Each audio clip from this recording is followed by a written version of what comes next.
Hey guys, so if you've been following along with what's been going on, I recently got served with a cease and desist order from Green Clean or Clean Green, whatever it is.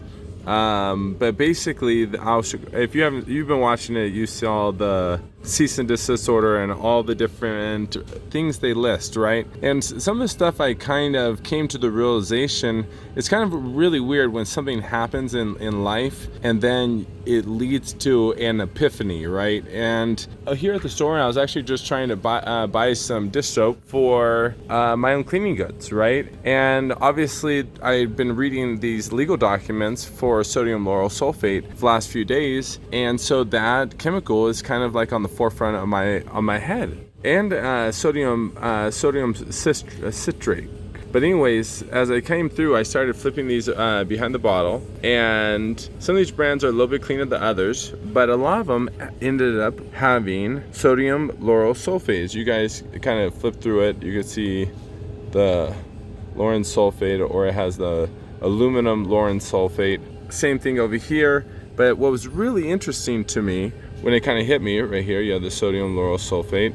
And then you have this right here is 7th gen right here. So this one is method soap, and you came down here and sodium lauryl sulfate, and this is one of the chemicals that's in the back of their product, right? I think it makes up like 30% or 40%, whatever it is. And again, check the back of the bottle. Obviously they're saying that I'm slandering them. Lawyers are getting involved at this point, so it's no big deal.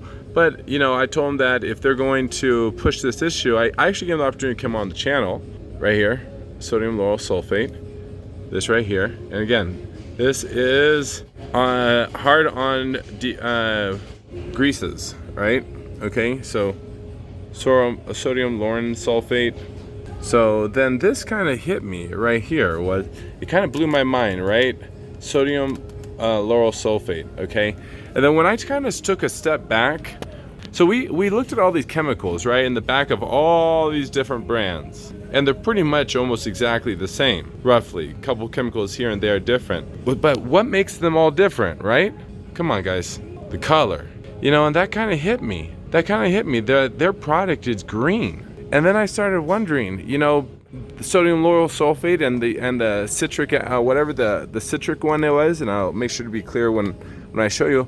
I'm wondering if they are using some form of dish soap and soybean oil, whether it's organic or not organic. But I'm wondering if what you're putting on your plant, 20% of it is dish soap. And do you really want to put a product that like this, you know, that's known for degreasing soap, you know, a degreaser, and what is oil, right? What is the terpenes on the plant? What are the essential oils? They're grease, they're oil, right? Do you really want to put a degreaser on the plant? You know, that it kind of blew my mind.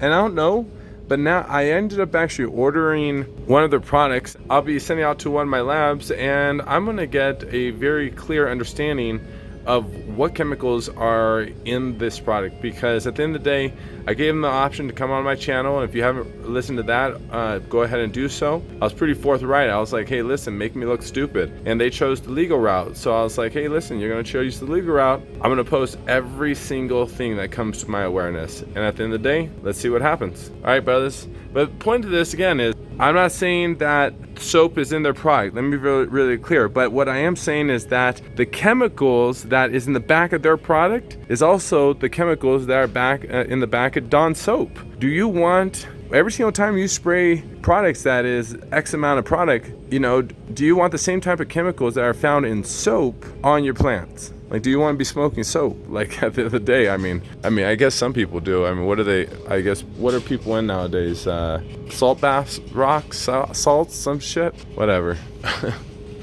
Okay, so what is Smite? So Smite is comprised of rosemary oil, cottonseed oil, peppermint oil, and geranium oil. Rosemary, peppermint, and geranium are all repellents. Cottonseed oil works in suffocating the bugs.